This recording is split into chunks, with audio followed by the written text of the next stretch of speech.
Are you afraid of making artwork that is crap? Making crap art is essentially what I have allowed myself to do this year after a crazy 10-month period of restoration and repair of my home. If you also feel stressed out about getting back into the studio, perhaps giving yourself permission to create crap can help. It can give you the freedom that you need. Allowing myself to make crap art was a way I could mentally allow myself to get back into the studio after a considerable period away from it. I wanted to be free from my usual high expectations that I had with my narrative realistic art. So I committed to making abstract work. I knew in my heart that I had to be okay if I thought that the works were less than spectacular to me. Why? I needed to play without any stress-inducing expectations. But the truth is, having a target motivates me. I know I'll make 52 artworks in 52 weeks and make videos about it. What a good idea! Embarking on this quest was tantamount to saying I had to be okay with creating crap. Creating the equivalent of one artwork per week compels me just to get on with it. I can't make a fuss over any one work. It makes me create marks. There was one big problem. I had decision fatigue from all the decisions or choices I had to make during the remodel and restoration of my home. I simply didn't want to make any more. So I made two rules. One, the only material I could use was material I had in my art stash already, and also some of the leftover material from closing my business. I had plenty of that. Two, all my works had to be inspired by some previous work I'd already made. For Red Playground, I also determined that primary colors would be the only ones used, so I wouldn't have to stress out over mixing colors. With these boundaries in place, I began making Red Playground, which was inspired by my previous series, Can Red Come Out to Play? My Red Playground collection is the first fruit of that mission to make 52 works.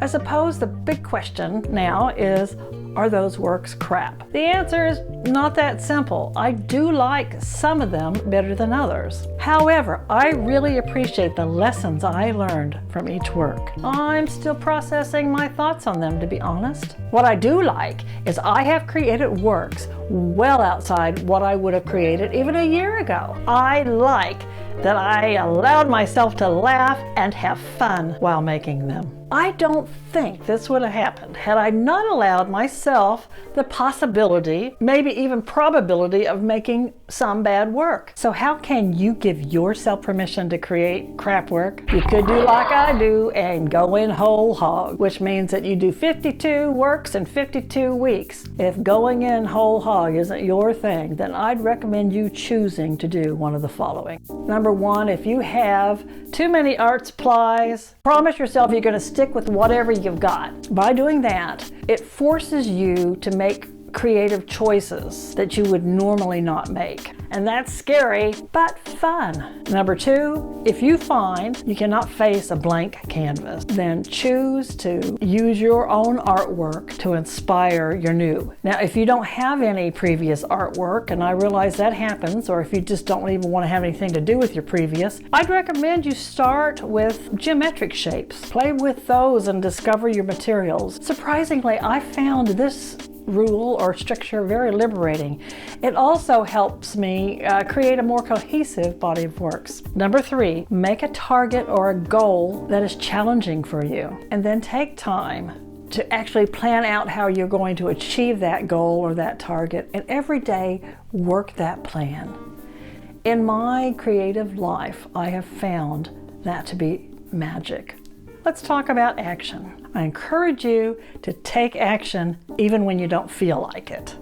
I know it's hard, but battle against those feelings. Most of the artwork and exhibitions I've created have been achieved by doing battle with and overcoming my circumstances and my emotions. It never was easy, And it still isn't. Many days, including now, there are times where I want to do anything but get in the studio and create because of circumstances or because how I'm feeling. I've often felt unworthy to even call myself an artist because of these struggles. But every time I step into the studio, I win over that. Choosing to make at least one motion forward every day is powerful. It gives you agency over your feelings.